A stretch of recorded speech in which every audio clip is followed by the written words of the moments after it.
अस्सलाम वालेकुम। आज की वीडियो में हम करेंगे एक्सरसाइज 3B जो कि ओ लेवल्स की book mathematics book 1 7th edition उसकी एक्सरसाइज है ये। और इसका हम करेंगे क्वेश्चन नंबर 6। और इससे जो पिछली एक्सरसाइजेज हैं वो मैं अपनी पिछली वीडियोस में सॉल्व कर चुकी हूँ, आप वहां से देख लीजिएगा।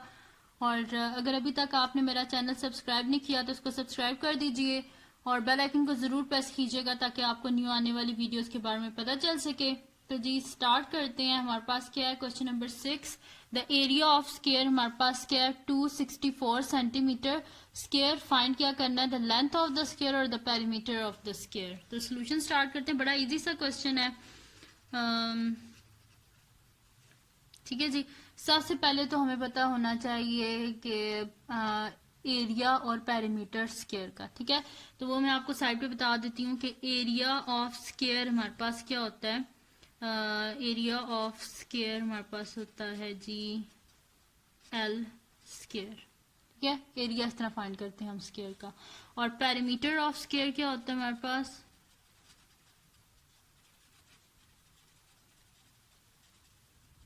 पेरीमीटर ऑफ स्क्वायर हमारे पास होता है जी 4L। ठीक है जी, यानी कि 4 टाइम अगर हम लेंथ को मल्टीप्लाई कर दें तो हमारे पास क्या आ जाता है पेरीमीटर, तो हम यहाँ पे लिख देंगे 4L। ठीक है, तो पेरीमीटर मैंने एरिया का भी आपको बता दी। एरिया ऑफ स्क्वायर क्या होता है हमारे पास L स्क्वायर, और पेरीमीटर ऑफ स्क्वायर क्या होता है हमारे पास जी 4L, यानी कि 4 टाइम अगर लेंथ को मल्टीप्लाई कर दीजिए। ठीक है जी, ठीक है।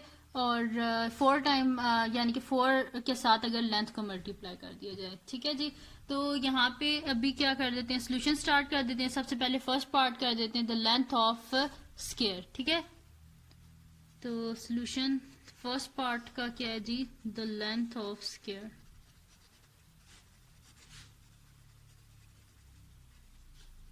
द लेंथ ऑफ स्केयर हमने फाइंड करनी है। तो हमारे पास एरिया क्या फार्मूला होता है जी, area is equals to L square. हमें क्या फाइंड करना है, एल ही फाइंड करना है। तो बोथ साइड पे हम क्या कर लेंगे, स्केयर रूट। ठीक है, तो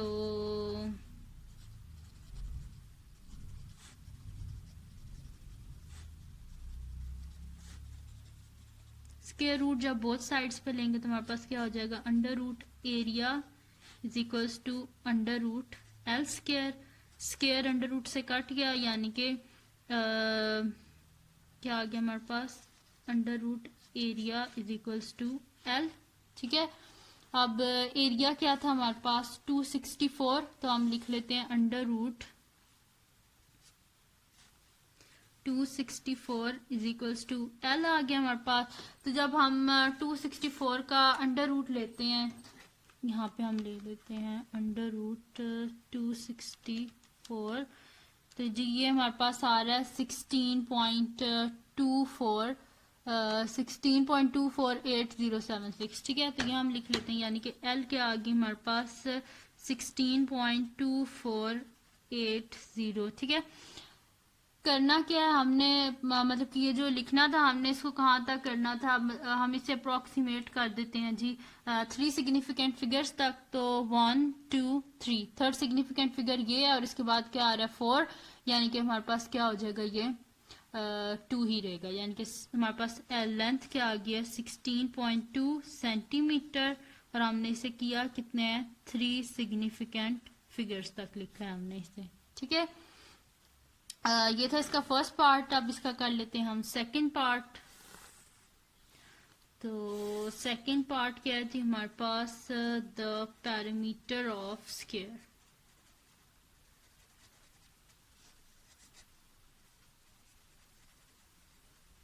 सेकंड हमने क्या फाइंड करना है, द पेरीमीटर ऑफ स्केयर।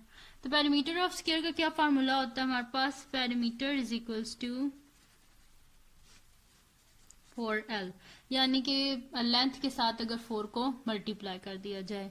ठीक है, तो 4 इंटू लेंथ क्या आई थी हमारे पास 6, मतलब कि 16.2 आई थी। ठीक है, और अगर आप 4 सिग्निफिकेंट फिगर्स तक लिख लें तो हमारे पास क्या आ जाएगी 16.25, ये लिख लें या 16.2 लिख लें, एक ही बात है। तो 4 इंटू लिख देंगे हम 16.25, ये लिख लें या फिर वो लिख लें, एक ही बात है।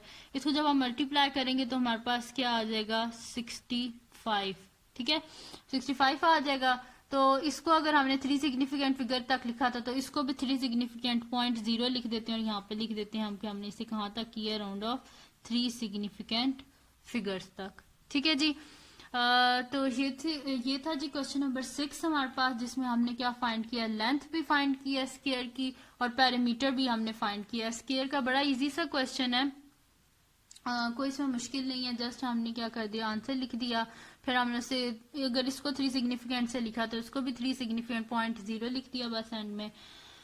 तो ये था जी क्वेश्चन नंबर 6। अब हम करते हैं क्वेश्चन नंबर 7। और अगर इस क्वेश्चन में आपको कुछ ना समझ आया हो तो आप मुझे कमेंट सेक्शन में बताइएगा, मैं आपको उसके रिलेटेड समझा दूंगी कि ये कैसे हुआ था। अब करते हैं हम क्वेश्चन नंबर 7।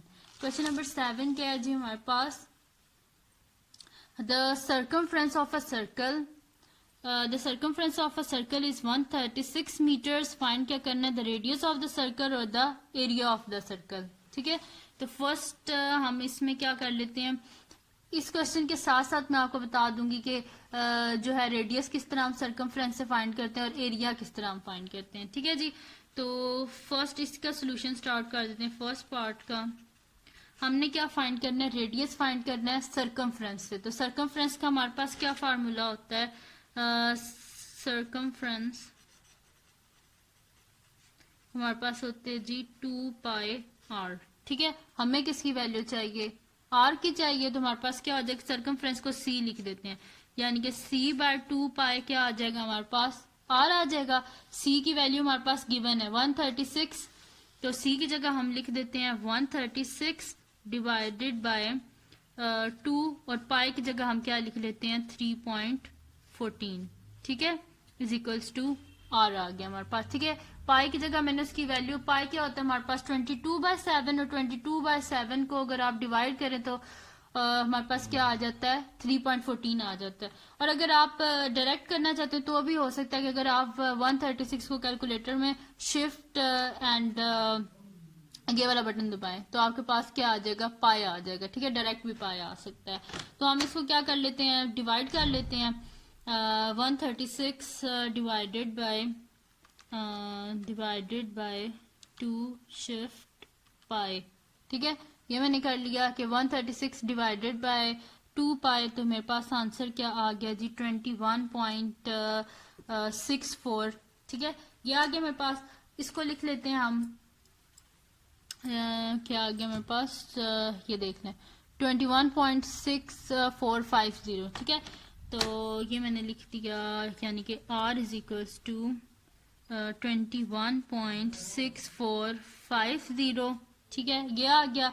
इसको भी 3 सिग्निफिकेंट फिगर्स तक हम लिख लेते हैं, यानी कि R क्या आ जाएगा हमारे पास 21.6 के बाद क्या लिखा हुआ है 4 है, यानी कि ये 6 ही रहेगा, तो हम इसे लिख देते हैं 21.6 मीटर और इसको हम कर लेते हैं 3 सिग्निफिकेंट फिगर्स तक। ठीक है, सिंपल क्या कर दिया, 136 को डिवाइड कर दिया है मैंने 2 पाई से। इसको आप बेशक इसकी सिंप्लीफिकेशन कर लें, आप मैंने डायरेक्ट कर दिया, आप इसको 2 से पहले मल्टीप्लाई करें 3.14 को, फिर इन दोनों को डिवाइड कर दें तो आपके पास ये आंसर आ जाएगा। फिर इसको क्या कर दिया 3 सिग्निफिकेंट फिगर्स तक लिख दिया है। इसका आप क्या कर लेते हैं, हम सेकेंड पार्ट कर लेते हैं। सेकेंड पार्ट क्या है, हमने फाइंड करना है एरिया फाइंड करना है। ठीक है, सर्कल का। तो एरिया हम किस तरह फाइंड कर सकते हैं सर्कल का, कि एरिया का क्या फार्मूला होता है, एरिया ऑफ सर्कल हमारे पास क्या होता है पाई आर स्क्वायर। ठीक है, तो हम क्या लिख लेते हैं, एरिया क्या होता है हमारे पास पाई आर स्क्वायर।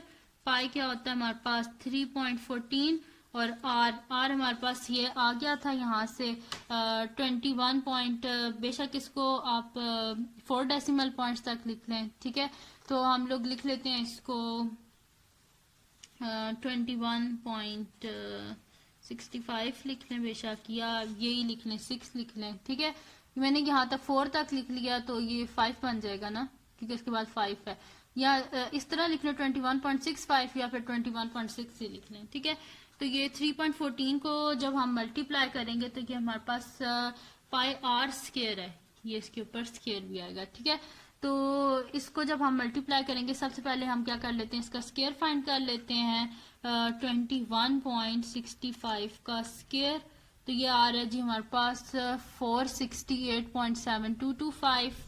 यहाँ पे हम कर लेते हैं 3.14 into 468.7225 which is equals to, इन दोनों को जब हम आपस में मल्टीप्लाई करेंगे,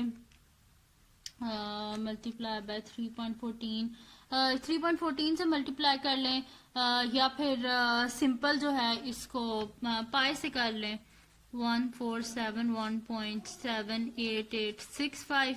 इसको भी जी हम लोग लिख लेते हैं, 3 सिग्निफिकेंट फिगर्स तक लिख लेते हैं। तो 1 2 3 सिग्निफिकेंट ये है, और इसके बाद क्या हमारे पास 1 है, तो ये हमारे पास क्या हो जाएगा 70 ही रहेगा। तो यहाँ पे हमारे पास क्या आ जाएगा 1470, और इसको कहाँ तक किया है 2 3 सिग्निफिकेंट फिगर्स तक लिखा है। ठीक है जी, क्या आया था 1471.78865। इसको जब मैंने राउंड ऑफ किया 3 सिग्निफिकेंट फिगर, तो थर्ड सिग्निफिकेंट 7 आ रहा था, 7 के बाद क्या है 1 है। तो इसको हम क्या करेंगे, क्योंकि नेक्स्ट नंबर तो नहीं जाएगा, क्योंकि ये 5 से छोटा है, तो ये 70 ही रहेगा। अगर 5 से बड़ा होता तो ये 80 हो जाता। तो यहाँ पे आंसर क्या आ गया है 1470, जब हमने इसे राउंड ऑफ किया है 3 सिग्निफिकेंट फिगर्स तक। तो ये थी जी आज की वीडियो, जिसमें मैंने एक्सरसाइज 3B जो है उसका क्वेश्चन नंबर 6 और 7 को मैंने सॉल्व किया है। बड़े इजी से क्वेश्चंस हैं। तो आप इनको, अगर आपको समझ आई हो तो इस वीडियो को लाइक कीजिएगा, मेरे चैनल को सब्सक्राइब कीजिएगा, और बेल आइकन को ज़रूर प्रेस कीजिएगा। और बस दुआओं में याद रखिएगा। अल्लाह हाफिज़।